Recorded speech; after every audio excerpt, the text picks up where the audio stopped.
Y bueno, ahora el siguiente tema del que yo les voy a hablar son sobre tumores del sistema nervioso central. Pero antes de empezar con el tema, hay que mencionar cómo es que está compuesto el sistema nervioso central. El sistema nervioso central está compuesto básicamente de dos partes, lo que es el encéfalo y la médula espinal. El encéfalo a su vez va a estar compuesto por lo que es el cerebro, el mesencéfalo, el puente de Baróleo, el bulbo raquídeo y el cerebelo. Y la médula espinal, pues solo es la médula espinal con sus respectivas proporciones, con sus respectivos segmentos, que es el segmento cervical, torácico, lumbar y sacro, ¿ok? También es importante mencionar que el cerebro va a estar rodeado de tres capas. Tres capas que son conocidas como meninge y estas son la pia madre, la aracnoides y la dura madre. O sea, paz. Bueno, una vez mencionado esto, también es importante ver algo de anatomía o cómo están, dónde están ubicados los ventrículos, cuáles son los ventrículos. Y bueno, básicamente los ventrículos son cuatro. Tenemos los ventrículos laterales, uno en cada lado. Luego tenemos el tercer ventrículo, que está entre los dos ventrículos laterales. Y luego tenemos el acueducto cerebral y el cuarto ventrículo. ¿Ok? Esto es a nivel muy general. Esta es la vista anterior y esta es pues la vista lateral. Esto es muy general. Bueno, también es importante saber la función de cada uno de los lóbulos cerebrales porque cuando hablamos de tumores del sistema nervioso central, donde ese tumor crezca y donde ese tumor afecte las funciones, pues nos podremos dar cuenta de qué funciones están alteradas de, y de cuáles deberían ser normales. ¿Ok? Entonces, pues con esto podremos guiarnos para la localización de lo que es el tumor cerebral. Tenemos pues que los lóbulos van a estar nombrados por el hueso que los cubre. Tenemos el lóbulo frontal. El lóbulo frontal es el lóbulo más grande. El lóbulo frontal básicamente se va a encargar de las emociones, de la resolución de problemas, del control de los movimientos, de la personalidad, del autocontrol, del establecimiento de metas. De eso se va a encargar el lóbulo frontal. Luego el lóbulo temporal tenemos que es más como de la memoria. El lóbulo temporal se va a encargar también del estado de ánimo, del equilibrio, del control motor, del procesamiento auditivo, de la memorización de datos, y no solo de la memorización de datos, sino de aprender a utilizar esas cosas que nosotros hemos aprendido. ¿Ok? El reconocimiento de voces y de rostros también se llevan a cabo en el lóbulo temporal. Luego tenemos el lóbulo parietal. El lóbulo parietal básicamente se encarga de la percepción y de la sensación. ¿Ok? Y bueno, para finalizar tenemos lo que es el lóbulo occipital. El lóbulo occipital se encarga de lo que es la visión, se encarga de la recepción y de la interpretación de las imágenes, de, de la visión y el reconocimiento espacial y bueno, también sobre el reconocimiento de los colores. Esas son las funciones que tienen cada uno de nuestros lóbulos. Hablando de tumores del sistema nervioso central, también es importante conocer lo que son las células gliales, también conocidas como neuroglías, cuáles son sus funciones y cuáles son. ¿Ok? Y bueno, las células gliales o neuroglías son células que soportan a las neuronas y las van a lugar con otros tejidos. Estas son cuatro. son los astrocitos, los oligodendrocitos, las microglías y el ependimo. Los astrocitos son las células gliales en forma de estrella que se van a encargar de darle esa forma tridimensional, ese soporte tridimensional a las neuronas. La función también de los astrocitos es el transporte hacia los capilares del cerebro de agua y de sales. Luego las microglías, su nombre lo dice, son las células gliales más pequeñas, tienen una cualidad o una propiedad fagocítica y estas se van a activar más cuando hay una infección. Cuando se detecta infección, estas entran y actúan, pero infección a nivel sistema nervioso central. Luego tenemos los oligodendrocitos. Los oligodendrocitos nos van a ayudar en la formación, en el desarrollo de la mielina. Y bueno, ¿qué es la mielina? La mielina es como un líquido que va a formar lo que son vainas de mielina, que va a recubrir a la neurona. Y la función de la mielina es impedir que el impulso nervioso de una neurona afecte pues a una célula adyacente, a una neurona adyacente, ¿ok? Y pues el ependimo ayuda en lo que es la circulación fluido cerebroespinal, a la circulación del cerebro entre el fluido y pues la médula espinal. Y bueno, a continuación tenemos una imagen que nos muestra cómo son. Y bueno, los oligodendrocitos son estos rosas, ya sabemos su función, pues en la producción de mielina. Las células ependimarias, las microglías y los astrocitos que son estos azules, ¿ok? Y bueno, ya entrando de lleno a lo que son tumores del sistema nervioso central, es importante dar un poco de epidemiología. Los tumores del sistema nervioso central se dan en 3 de cada 100.000 niños. Tienen pues una prevalencia en varones y son la segunda causa de morbimortalidad del cáncer. La primera es la leucemia, ¿ok? Y el cáncer es la segunda causa de morbimortalidad en todo el mundo, solo después de los traumatismos, ¿ok? Entonces tenemos traumatismos, luego cáncer. Y en el cáncer tenemos leucemias primero y luego tumores del sistema nervioso central. Y bueno, eso era muy rápido. Y algunos de los factores que predisponen, pues ninguno se ha como investigado bien. El único factor que se ha encontrado que tiene relación con los tumores del sistema nervioso central son la radiación. Pero la radiación no va a producir tumores pues rápido. Los va a producir en un lapso entre 10 y 20 años. Entonces, pues la verdad, en la infancia no se puede atribuir que los tumores del sistema nervioso central tengan pues una causa. Lo único que sí se conoce es que como medio de protección se tiene el consumo de vitaminas, especialmente ácido fólico, 3 meses antes y 3 meses después del embarazo, ¿ok? Y bueno, después tenemos el cáncer.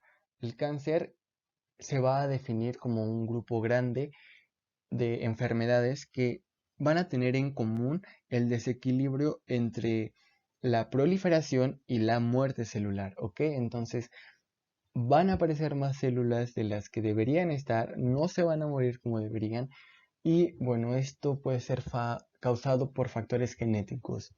Y bueno, un tumor cerebral como tal es el crecimiento descontrolado de células derivadas de componentes cerebrales, tumores primarios, o de células tumorales localizadas en otras áreas del organismo. Esto quiere decir que se realiza metástasis. Ahorita les voy a explicar pues a qué nos referimos con esto, ¿ok? Y bueno, después tenemos la clasificación que nos da la Organización Mundial de la Salud de los tumores del sistema nervioso central. No los vamos a abarcar todos porque esta presentación está diseñada para presentarse en mi clase.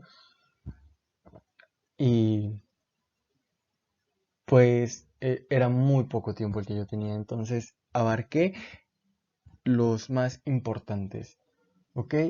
En la clasificación de la Organización Mundial de la Salud está dado en lo que es la histología. Los tumores del sistema nervioso central pueden clasificarse de tres formas: por su histología, por su extensión y por su localización. Ahorita vamos a ver a qué nos referimos con cada una de estas. Y bueno, aquí está la lista, se las dejo si quieren poner pausa al video para que lo revisen. Bien, y si no, pues continuamos. Otra clasificación, muy bien. La clasificación topográfica. La clasificación topográfica va a tener diversos factores, ¿no? O sea, como diversas subclasificaciones. Pueden ser por el origen, puede ser como tal su localización, si es intracraneal o extracraneal, y de origen, si son de origen embriológico como tal. De origen primario es, bueno, si la neoplasia, el tumor, se ocasionó principalmente y directamente en el tejido cerebral, ¿ok? Y si no, si es secundario, quiere decir que hizo metástasis. La persona sufría cáncer en otra parte del cuerpo y el cáncer, a través del torrente sanguíneo y el sistema linfático, viajó hacia el cerebro y creó pues metástasis y de igual manera ocasionó un tumor.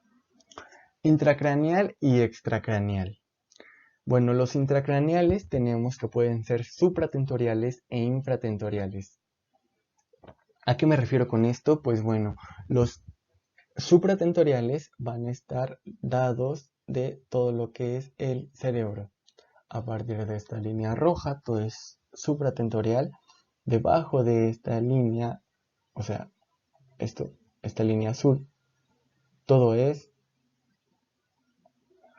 infratentorial, ¿ok? Extracraneales. Los extracraneales pueden ser raquimedulares, extradurales o intradurales. Y bueno, de origen embriológico ya sabemos, ¿no? Puede provenir de lo que es el endodermo, el mesodermo y el ectodermo. El mesodermo es el medio, endodermo el de adentro y el ectodermo el de afuera. Como un dato curioso, el sistema nervioso central se va a producir, o bueno, se va a empezar a formar a partir de la tercera semana de gestación y va a provenir de lo que es el ectodermo. Ok, el ectodermo nos va a formar lo que es la placa neural y bueno, ya de ahí viene lo que ya conocemos, compañeros.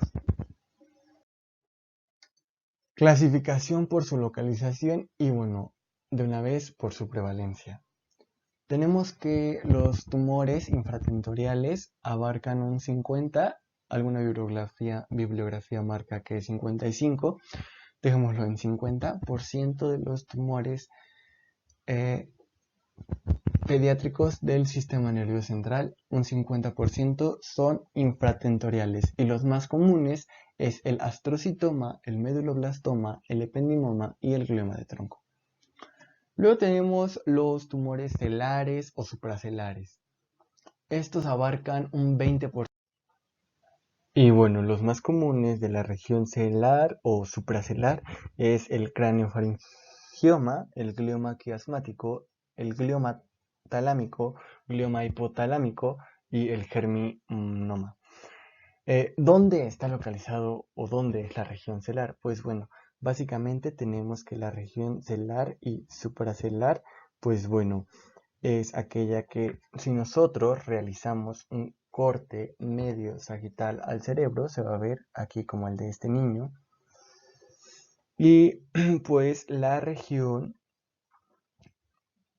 celar y supracelar van a quedar por aquí. ¿Ok? Y va a abarcar lo que es la neurohipófisis, la adenohipófisis, el infundíbulo, el tuber cinereum, el quiasma óptico, los cuerpos mamilares, la cisterna interpendicular y la cisterna quiasmática. ¿Ok?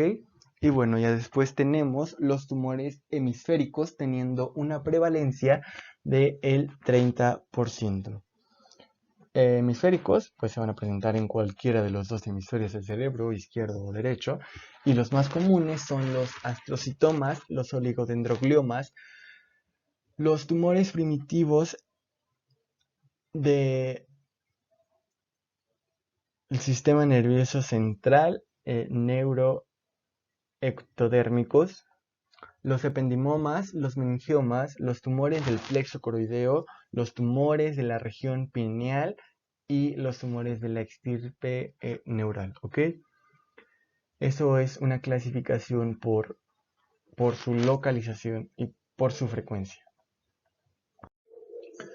Y bueno, otra vez recalcando, los tumores más frecuentes son los tumores de células gliales, de neuroglías, y por prevalencia primero tenemos los astrocitomas, después los oligodendrogliomas y después el ependimoma. Y para finalizar, o bueno, los otros más comunes son los tumores primitivos de origen neuroectodérmico. El medulloblastoma abarca un 20% de estos tumores. ¿Okay? ¿Y se acuerdan de la clasificación que nos había dado la Organización Mundial de la Salud? Pues bueno, no la mencioné porque aquí traigo como un resumen de lo cuáles son las más comunes en niños. Los tumores encefálicos en niños más comunes son los tumores de la fosa media y es el glioma óptico. Los tumores celares y paracelares, ya mencioné, son los tumores de la fosa posterior, glioma troncoencefálico, hemangioblastoma y meduloblastoma. Los tumores hemisféricos más comunes tenemos los papilomas del plexo coroideo, aquí se movió un poco, disculpen, y después otros más comunes son los tumores gliales, los tumores de células gliales, astrocitoma, ependimoma y oligodendroglioma, ¿ok? Luego tenemos los tumores del parenquima pineal, llámense pineoblastomas o pineocitomas. También están los tumores de células germinales, que es el carcinoma de células embrionarias, el germinoma y el teratoma. Y bueno, otros tumores pues van a estar lo que son los angiomas, las displasias, los meningiomas y los tumores metastásicos. ¿Cuáles son las manifestaciones clínicas generales más comunes de estos tumores? Pues tenemos que la sintomatología va a variar de acuerdo a la localización y a la edad del paciente, ¿ok? Pero entre los más comunes tenemos la cefalea, el síndrome de hipertensión intracraneal, la focalización neurológica, crisis convulsivas, síndrome cerebeloso, alteraciones endocrinas y trastornos del comportamiento. ¿Ok? Y bueno, todo esto tiene una causa, todo esto se debe pues a dónde se vaya a presentar nuestro tumor. Por decir, si tenemos un tumor de la región pineal, pues sabemos que la glándula pineal es aquella que se encarga de secretar lo que es la melatonina, que es la hormona del sueño. Entonces, pues si creciera ahí, lo más probable es que haya una alteración endocrina de esta hormona y pues que el niño no pueda dormir, ¿verdad? Y bueno, después tenemos lo que es exámenes complementarios. Tenemos lo que es pues la resonancia magnética y la tomografía computarizada, ¿ok? Si no me falla la memoria, esta es la resonancia magnética y esta es la tomografía computarizada, que nos permite obtener cortes más seguidos y más exactos para delimitar el inicio y el final y la localización de la neoplasia. Y bueno, entrando ya de lleno a lo que son tumores, vamos a empezar hablando de lo que son los tumores del plexo coroideo. El plexo coroideo es esto que podemos observar aquí, que se encuentra más o menos debajo y a los lados, o sea, debajo de los ventrículos laterales y a los lados del tercer ventrículo. ¿Ok? Los plexos coroideos, bueno, pues básicamente se encargan de la formación del líquido cefalorraquídeo y bueno, el líquido cefalorraquídeo nos sirve para la protección del sistema nervioso central. Y bueno, ya. Hablando como tal de tumores del plexo coroideo, variantes histológicas. Las variantes histológicas tenemos que son tres o tres más comunes, los papilomas y los carcinomas. Los papilomas son los buenos y los carcinomas son los malos. ¿Ok? Los papilomas del plexo coroideo, los papilomas atípicos y los carcinomas del plexo coroideo. Esas son las variantes histológicas de los tumores del plexo coroideo. ¿Dónde van a estar localizados? ¿Dónde está localizado el plexo coroideo?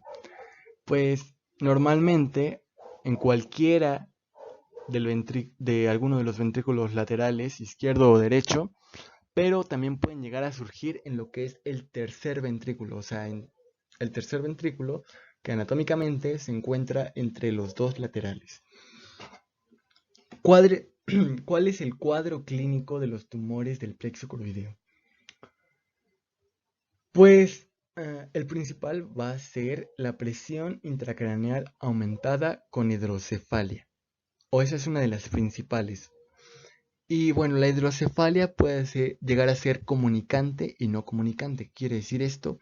Bueno, que comunicante es cuando hay una hiperproducción de líquido cefalorraquídeo y no comunicante es cuando hay una obstrucción, entonces pues no permite que ese líquido cefalorraquídeo fluya y va a haber una acumulación y esa acumulación nos va a dar lo que es hidrocefalia.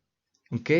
Los tumores del plexo coroideo son de progresión rápida, con solo una semana, desde los primeros síntomas hasta el diagnóstico. Evolucionan de manera muy rápida. Y bueno, la sintomatología puede llegar a variar. Por ejemplo, en niños mayores pueden llegar a presentar náuseas, vómitos, diplopía, cefalea y debilidad. Siempre que hay tumores del plexo coroideo va a haber edema de papila o papiledema. Y pues el único término raro que tenemos aquí es diplopía y bueno, es cuando llegamos a ver doble, ¿ok? ¿Cuál es el diagnóstico? ¿Cómo vamos a realizar el diagnóstico? ¿Ok? Pues bueno, la primera prueba que se va a pedir cuando sospechamos de tumores del plexo coroideo es la tomografía computarizada. Luego, si se realiza un estudio del líquido cefalorraquídeo, se extrae el líquido cefalorraquídeo y se manda al laboratorio, pues vamos a tener una concentración de proteínas elevada, ¿ok? En el líquido cefalorraquídeo. Y bueno, hablamos que los papilomas del plexo coroideo son tumores vasculares y muchos pueden llegar a sangrar espontáneamente, ¿ok? Entonces, cuando yo obtenga mi muestra de líquido cefalorraquídeo, se puede llevar a ver xantocrómico o hemorrágico. Hemorrágico es que pues contenga sangre y xantocrómico es como una tonalidad, una coloración amarillenta, ¿ok? ¿Y qué vamos a ver en la prueba de imagen? Pues bueno, se van a ver masas intraventriculares multilobulares calcificadas y que van a ser potenciadas con contraste. ¿Qué quiere decir esto? Pues bueno, que vamos a tener una masa calcificada que puede llegar a estar entre los ventrículos y que va a afectar o puede afectar a más de un lóbulo. ¿Y cuál es el tratamiento? Pues Se puede llegar a dar lo que es una extracción quirúrgica completa, una resección quirúrgica, pero no, a veces no se puede por la gran cantidad de vasos, la gran red vascular que está ubicada en la zona donde está el tumor. Entonces, pues, otros tratamientos pueden llegar a ser la quimioterapia, pues ya que los carcinomas del plexo coroideo son quimiosensibles. Y bueno, si no, podemos dar radioterapia. ¿Ok? Radiación. ¿Cuáles son las indicaciones de la radiación? Voy a dar radiación cuando tengo un paciente menor de 3 años. Voy a dar radiación cuando la resección no fue total. Voy a dar radiación cuando hay características malignas dentro de ese tumor. ¿Ok?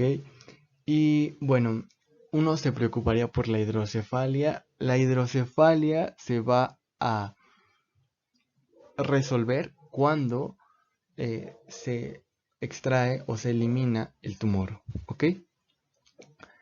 Y bueno, después de esto aquí tenemos unas pruebas de imagen donde podemos ver tumores de plexo coroideo. Las pueden analizar.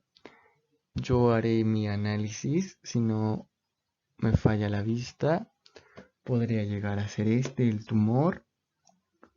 Este. eh, y pues aquí, no sé, es algo confuso, ¿sale? Yo diría que es este. Aquí esto está medio raro. Pero bueno, compañeros, ustedes también hagan el suyo en casa y ya me comentan lo que vieron. Y bueno, ahora vamos a hablar sobre tumores gliales, tumores de células gliales, tumores de neuroglías. Los tumores gliales son comunes en la infancia y por su orden de aparición, su orden de frecuencia, tenemos primero al astrocitoma, después al ependimoma y hasta el final al oligodendroglioma. Por lo cual, en esta presentación solo vamos a abordar a los de células gliales, a los dos más comunes, que es el astrocitoma y el ependimoma. ¿Ok? Una regla es que nunca vamos a encontrar tumores de células gliales solitos. Siempre va a haber un astrocitoma acompañado de un ependimoma o un ependimoma acompañado de un oligodendroglioma. ¿Ok? Y respecto a la localización, tenemos que el oligodendroglioma se va a encontrar exclusivamente en los hemisferios cerebrales, izquierdo o derecho, cualquiera de los dos hemisferios, ahí va a estar mi oligodendroglioma. ¿Ok? Si yo hablo de un oligodendroglioma, exclusivamente tiene que estar en alguno de los hemisferios cerebrales. Si no está ahí, no es oligodendroglioma. Y bueno, mientras que los astrocitomas y los ependimomas sí pueden llegar a variar su localización. Puede ser supratentorial o infratentorial, que ya les había mencionado de dónde a dónde conocemos. Y bueno, tenemos que el oligodendroglioma es un tumor que se va a dar pues con mayor frecuencia en la infancia. Y bueno, comenzamos hablando de los astrocitomas. De los astrocitomas, ¿ok? Aquí tenemos pues un dibujo muy claro. Está ubicado en uno de los hemisferios. Y aquí observamos la neoplasia y el tumor en esta imagencita. Bueno, ¿cuáles son las variantes histológicas de los astrocitomas? Hay, pues pueden llegarse a dar de tres aspectos histológicos, que son los de grado bajo, los anaplásicos y los glioblastomas multiformes. ¿Cuál es el cuadro clínico de un astrocitoma? ¿Cuáles son los signos y síntomas que va a presentar mi paciente cuando tiene un astrocitoma? ¿Ok?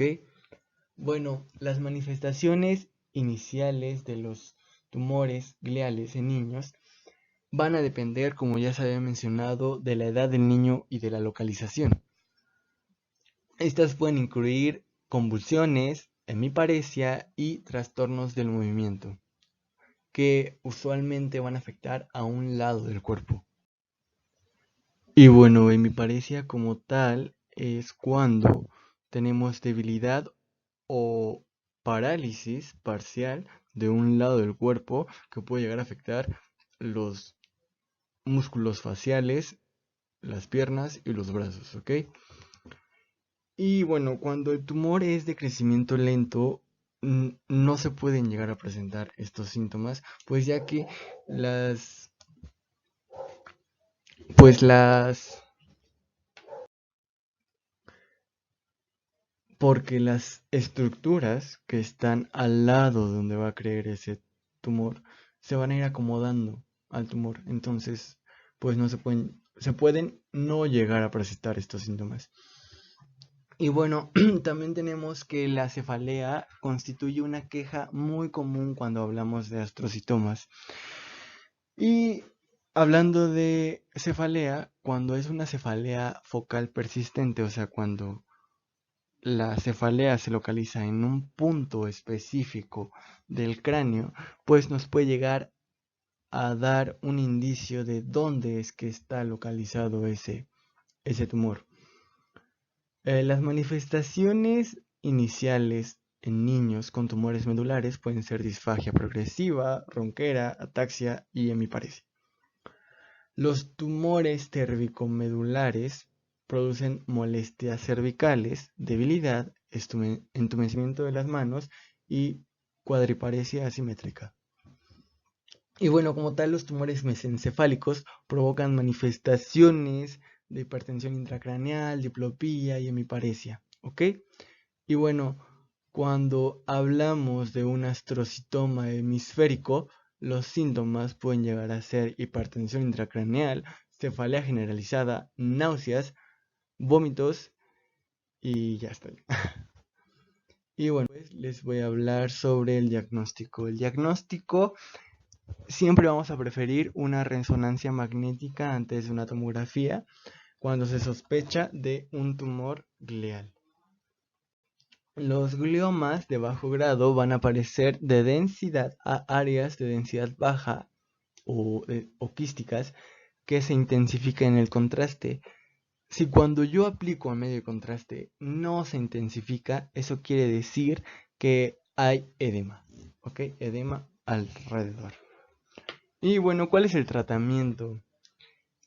Para tratar la hipertensión intracraneal, primero tenemos que dar lo que es dexametasona para reducir el edema y después de esto se procede a lo que es la resección quirúrgica del tumor, ¿ok?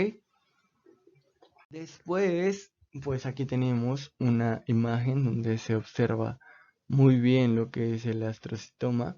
Aquí está en ambos cortes, el sagital y transversal. Y bueno, aquí tenemos una resonancia magnética donde se ve mejor, ¿no? Aquí la pueden observar. Después vamos a hablar de lo que son los ependimomas. Los ependimomas, pues tumores de células ependimarias o de ependimo. La localización esperada del ependimoma siempre es supratentorial. Y cuando es supratentorial va a guardar relación con el tercer ventrículo y los ventrículos laterales. Aunque bueno, también algunos pueden llegar a nacer en lo que son los hemisferios, en un lugar muy distante del sistema ventricular. Ok, o sea, distantes de lo que son los ventrículos. Y bueno, es probable que los tumores deriven de restos de células ependimarias, ¿ok? ¿Cuál es el cuadro clínico hablando de ependimomas? Pues los síntomas de hipertensión intracraneal son menos prominentes en tumores supratentoriales que en infratentoriales, ¿ok? Entonces, si tenemos hipertensión intracraneal, lo más probable es que el tumor esté ubicado infratentorial. El cuadro clínico. Pues de igual manera, las manifestaciones más comunes dependen, o sea, comprenden, disculpen, debilidad focal, convulsiones, alteraciones en la visión, puede llegar a ser diplopía o amaurosis. Y bueno, el edema papilar también es una anomalía muy común en los pacientes con ependimomas. El edema de papila, el papiledema, es muy común. La hemiparesia, la hiperreflexia y la hemiapnosia son manifestaciones típicas, pero puede ser que el niño solo llegue a mostrar ataxia. La duración media de los síntomas antes del diagnóstico es de 7 meses. O sea, el niño empieza con síntomas y el tiempo promedio en el que se diagnostica es a los 7 meses, ¿ok? Y si estamos hablando de tumores que son malignos, cancerígenos, puede llegar a ser de un mes. ¿Cuál es el diagnóstico? Pues bueno, en la resonancia magnética se puede ver una masa sólida. Cuando el ependimoma se encuentra en el cuarto ventrículo, se va a ver una masa sólida que se va a potenciar con el medio de contraste y se va a extender hacia afuera del agujero de Luschka o de Magenji. ¿Ok? Puede llegar a presentar hidrocefalia obstructiva. Ya les expliqué la diferencia entre obstructiva, no obstructiva, también conocida como comunicante y no comunicante, ¿no? La densidad del tumor en la tomografía computarizada suele ser mayor que la del encéfalo. Y la neoplasia muestra intensificación tras la administración del medio de contraste. Cuando los tumores están localizados en lo que es el tercer ventrículo, pueden llegar a causar una dilatación marcada entre los ventrículos laterales y se puede llegar a observar lo que es edema hemisférico y obliteración de las marcas de los surcos, ¿ok? Los surcos, creo que no se los expliqué, pero los surcos son, pues, no es que necesito una imagen para explicárselos, disculpen. Los tumores de grado alto tienden a producir siembra en el espacio subaracnoideo y esto es para después crear metástasis en lo que es pues la médula espinal a través del sistema ventricular. Y bueno, el tratamiento es pues en el 30% de las ocasiones se puede realizar la resección quirúrgica completa, ¿ok? Pero si no, pues tenemos que el uso de la radiación y la radioterapia es una buena opción. Y después tenemos tumores neuroectodérmicos primitivos. Estos tumores suelen aparecer en cualquier momento de la infancia, pero son muy comunes en niños antes de los 10 años. O sea, la mayoría de los pacientes que presentan este tipo de tumores tienen menos de 10 años. La hidrocefalia va a ser un síntoma característico en el cuadro clínico de tumores neuroectodérmicos primitivos. Náuseas, vómitos e irritabilidad mañaneras. La cefalea puede llegar a aparecer al principio, ¿ok? Pero después puede llegar a desaparecer y después viene lo que es letargia, diplopía, inclinación de la cabeza, ataxia troncal y pues esas son las razones por las que comúnmente se va a evaluar. O sea, que las madres detectan estos síntomas en sus hijos y van con un médico y bueno, ya después de ahí se hace la evaluación y después el diagnóstico. Y los síntomas habituales a la exploración física son el papiledema, la ataxia, la disimetría y la afectación de los pares craneales.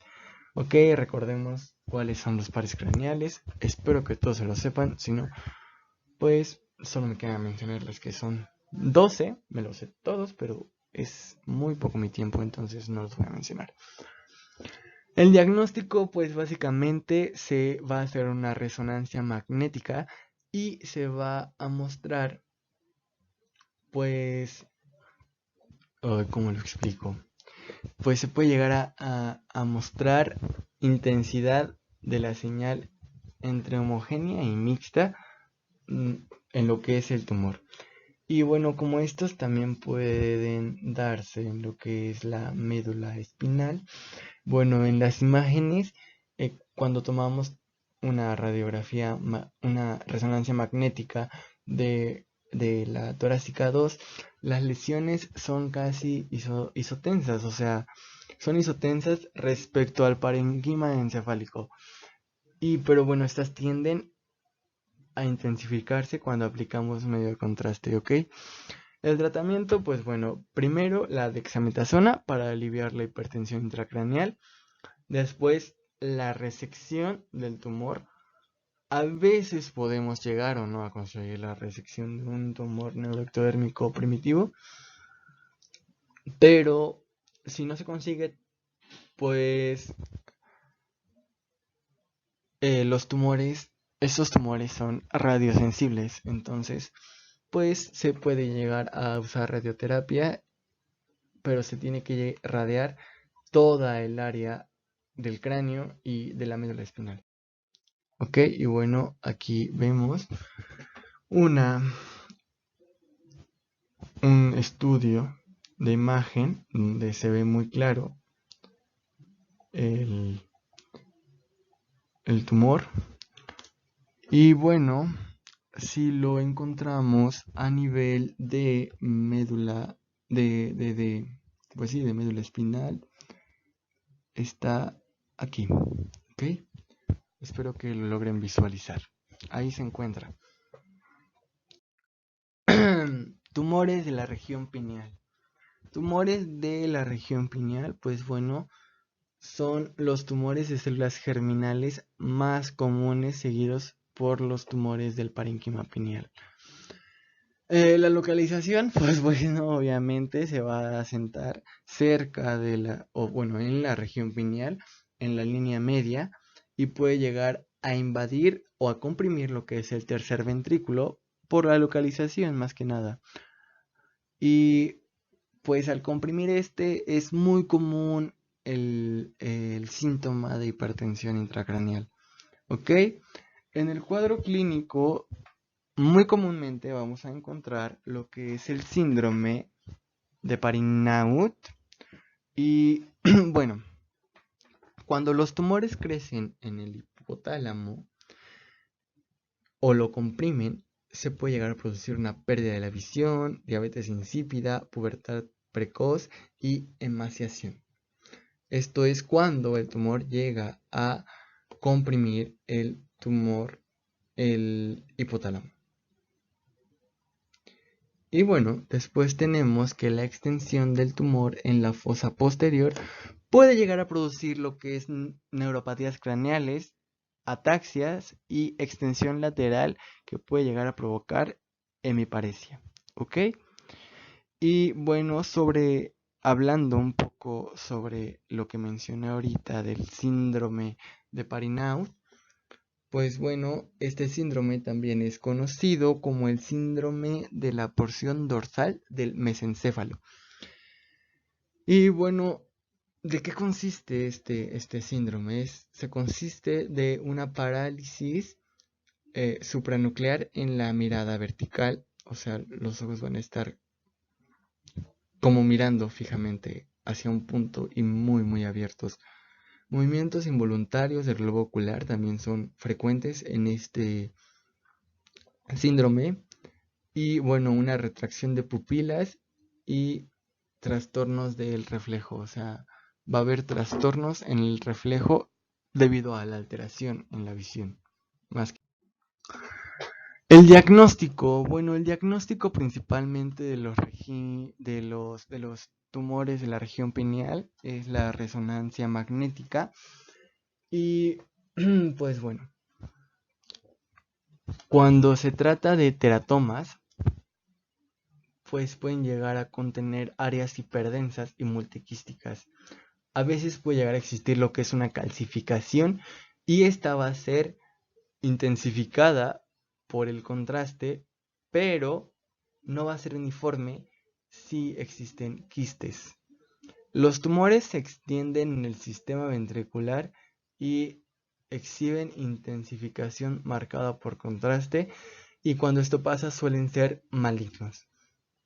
Y bueno, la tomografía o la resonancia magnética identifican quistes pineales neoplásicos asintomáticos en niños. ¿Qué quiere decir esto? Que pueden llegar a acudir por otra cosa, se le manda cualquiera de estos dos estudios y bueno, que se descubre quistes pineales. ¿Y por qué no habían tenido síntomas? Pues porque son asintomáticos.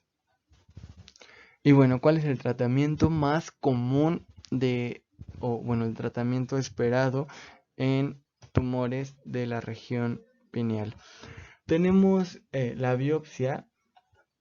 La biopsia es importante para establecer qué tipo de tumor tenemos, o sea, el tipo histológico, y poder planear lo que es el tratamiento. Usualmente para aliviar lo que es la hidrocefalia se hace un drenaje y bueno, la resección de los germinomas nunca es el tratamiento apropiado y bueno, llegan a ser sensibles a la radiación y a la quimioterapia. Y bueno, la resección es el procedimiento de elección de los tumores no germinales. Cuando son germinales, radiación y quimioterapia. Cuando no son germinales, es pues resección del tumor. Y bueno, una vez que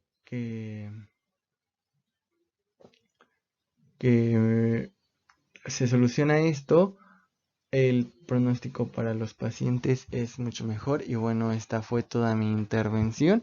Espero que no haya quedado alguna duda. Y sí, pues háganmela saber. ¿Ok? Con permiso y que tengan buenas noches.